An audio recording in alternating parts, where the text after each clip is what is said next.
Ang programang ito ay rated SPG. Striktong patnubay at gabay ng magulang ang kailangan. Maaaring may masiselang tema, lengguwahe, karahasan, sexual, horror o droga na hindi angkop sa mga bata. Nabuking ni Spanky ang maduming galawan ni Eira. Alamin natin. Welcome back sa aking channel, mga kaganapan sa Lilet Matias. Pinagtakpan ni Eira itong si Feliz tungkol sa pagiging baby maker ni Ayla, sa kagustuhan ni Eira na makapaghiganti kay Lilet at matuloy ang paghawak nila ni Spanky ng kaso.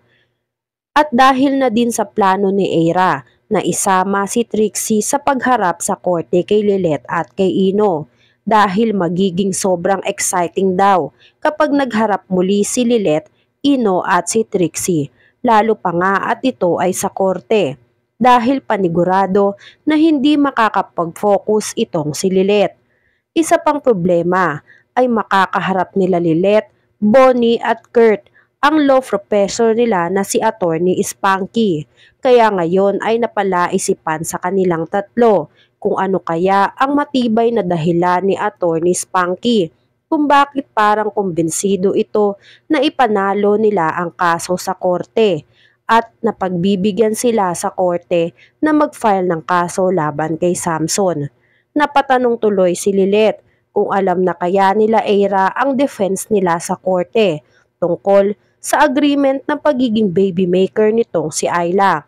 Maya-maya, isa pang problema ang kinaharap nila Lilet nang dumating itong si Samson kasama si Ayla at ang kuya ni Ayla.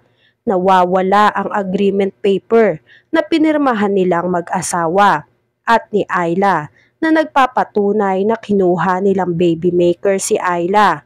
Kaya may karapatan si Ayla at Samson na magsiping dahil ang goal nila ay ang magkaroon ng sariling baby ang mag-asawang si Feliz at Samson. Kabadong-kabado na si Lilet dahil ang nag-iisang pangontra nila sana sa kasong concubinage ay nawala pa. Nag-aalala si Lilet at ayaw matalo ni Lilet sa kaso, lalo pa at si Eira ang makakaharap nito sa korte. Pinilit naman siyang pakalmahin nila Kurt at Bonnie. Mag-isip at gagawa na lang daw nila ng paraan kung paano nila malulusutan ang kaso kahit wala na ang agreement paper ng pagiging baby maker nitong si Ayla. Sa kabilang banda, habang nag-aasikaso si Lilet sa bagong kaso na kakaharapin niya at pag-aaral sa kaso, ay biglang dumating si CRD. Inutusan ni CRD si Lilet na dalhin sa Innocent Angel Foundation ang letter for letting the foundation go. Walang nagawa si Lilet kundi sumunod sa utos nitong si CRD. Kahit ngarag na ang utak ni Lilet, kakaisip kung paano nila malulusutan ang kaso nitong si Samson. Pagdating ni Lilet sa foundation, may nakausap agad si Lilet na isang staff ng Innocent Foundation. Naglabas ito ng saloobin kay Lilet. Nagsasabi ang babae, sana hindi lang nila itinayo ulit itong foundation na to para sa anak nila, para pagtakpan kung ano ang totoo. Dahil sobra daw ang dinadanas nito sa ugali ni CRD. Naiyak si Lilet sa lahat ng sinabi ng babae sa kanya. Sa kabilang banda, hindi nag-aksaya ng oras si Lilet para makahanap ng paraan para makuha o mabawi ulit ang papel ng agreement ng mag-asawa dahil malakas ang kutob ni Lilet na kinuha ito ng asawa ni Samson para matuloy ang kaso at hindi magamit nila Samson ang agreement sa korte dahil magiging malaking ebidensya nga ang papel na yon sa pagpapatunay na walang relasyon si Ayla at si Samson at sinusunod lang nila kung ano ang dapat gawin ng isang baby maker. Nagpasama si Lilet kay Samson at kay Ayla na halughugin ang bahay ng asawa ni Samson. Sa paghahanap ng agreement ni Samson, biglang dumating si Eira. Sinubukang pigilan ni Eira ang ginagawang paghalughog ng bahay nila Lilet. Hinarap ni Lilet si Eira. Kailangan lang naming hanapin ang dokumento na bigla na lang nawala sa mga kliyente namin. Sumagot si Eira. What document are you talking about? Sumagot si Lilet. yung agreement na pinirmahan nilang tatlo na magiging baby maker nila si Ayla. Napatingin si Eira sa asawa ni Samson na si Feliz. Sumagot ito, kahit mamuti pa ang mga mata nila kakahanap, wala silang makikitang papel o kung ano man yun. Talaga namang confident ito na walang kahit anong ebidensya ang makukuha sila Samson sa bahay nito. At dahil naitago na nga ng asawa ni Samson ang papel na pinirmahan nilang tatlo, ay umuwing luhaan sila Lilet at inaya na ni Lilet sila Samson para umalis na ng bahay ni Feliz. Tutal naman ay hindi nila mahanap ang agreement nilang tatlo. Pag-alis nila Lilet, tuwang-tuwa si Eira dahil napahiya si Lilet sa paghahalughog nila sa bahay ni Feliz. Dahil alam na ni Eira ang mga galawan ni Lilet, kaya naabisuhan na agad ni Eira ang asawa ni Samson na maging maingat dahil matinik talaga si Lilet at gagawin lahat ni Lilet para mahanap ang ebidensya na hawakan nilang kaso.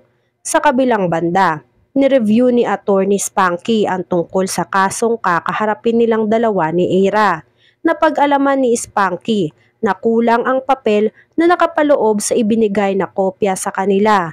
Kaya naman nagtanong si Attorney Spanky kay Eira kung nasaan ang nawawalang papel na nakapaloob dito.